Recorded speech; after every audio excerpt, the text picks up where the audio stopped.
পরম শান্তি life in multiverse Bapuji Dashrath bhai Patel. আজ শুনব অন্য গ্রহের মতন সূর্য, বৃহস্পতি, শুক্র ইত্যাদির মধ্যেও কি জীবন আছে? অন্যান্য গ্রহের মধ্যে প্রাণের সম্ভাবনাকে ঘিনিয়ে বিজ্ঞানীদের খোঁজ আজও পর্যন্ত রহস্যজনক। কখনো এ বিষয়ে দৃঢ়ভাবে কিছুই সামনে রাখা হয়নি। বাপুজি বলেছেন যে পৃথিবীর মতো সূর্য, বৃহস্পতি, মঙ্গল, শুক্র ইত্যাদি গ্রহের মধ্যেও জীবন রয়েছে। আমাদের শাস্ত্রের মধ্যে লেখা আছে, যথা ব্রহ্মাণ্ডে তথা পিণ্ডে, যথা পিণ্ডে তথা ব্রহ্মাণ্ডে, মানে যা ব্রহ্মাণ্ডে রয়েছে তা শরীরের মধ্যেই আছে, যা শরীরের মধ্যে রয়েছে তা ব্রহ্মাণ্ডের মধ্যেই আছে। প্রতিটা ব্রহ্মাণ্ডে মানে সোলার সিস্টেম, গ্যালাক্সিতে ছোট থেকে ছোট সৌরমণ্ডলের মধ্যেও আত্মারা বাস করে। সমস্ত আলাদা আলাদা তত্ত্বের তৈরি এবং আলাদা আলাদা গুণগত মানেরও আলাদা আলাদা গুণগত মান তাদের। সমস্ত গ্রহকে যারা চালায় তারা হলো সূক্ষ্ম আত্মা। যেমন চাঁদকে চন্দ্রদেব সৃষ্টি করেছিলেন। যখন আত্মা মৃত্যুর পরে স্বর্গলোকে যায় তখন চন্দ্রলোকের মধ্যে দিয়ে যায়। আজকের সময়েও চন্দ্রতে সূক্ষ্ম জগৎ এবং তিন তত্ত্বের হিন্দু ধর্মে বিশ্বাসী আত্মারা থাকে। বৃহস্পতি গ্রহকেও চালানোর জন্য ঋষি অঙ্গিরা পুত্র বৃহস্পতি হলেন যিনি দেবতাদের গুরু ছিলেন।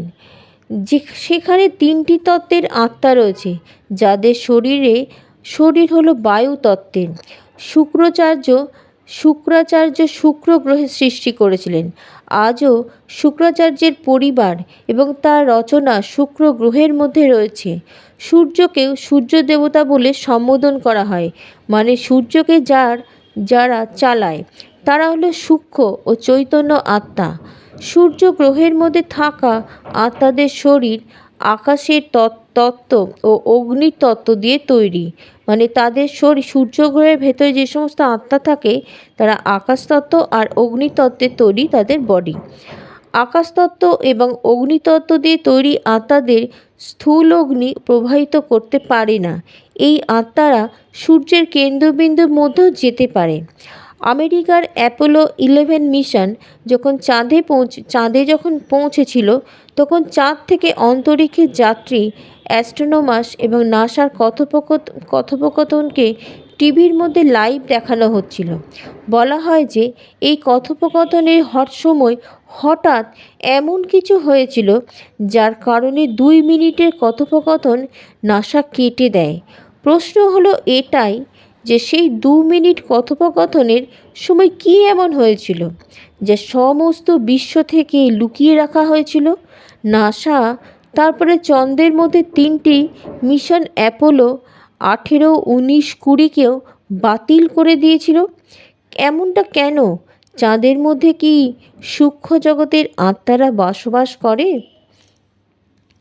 আরও বিশদ জানতে হলে তোমাদের লাইফ ইন মাল্টিভার্স বই জানতে হবে।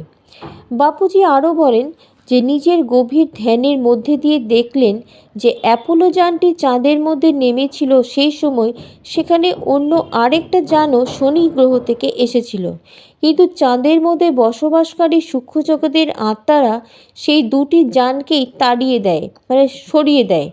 যেমন পৃথিবীর মধ্যে এক দেশ থেকে অন্য দেশে যাওয়ার জন্য অনুমতি নিতে হয়, ভিসার প্রয়োজন হয়, এই রকমভাবে সূক্ষ্ম জগতের লোকেদের অন্য দুনিয়া থেকে আসা গ্রহ থেকে লোকেদের আসতে তারা দেয় না, তারা বাধা দেয়।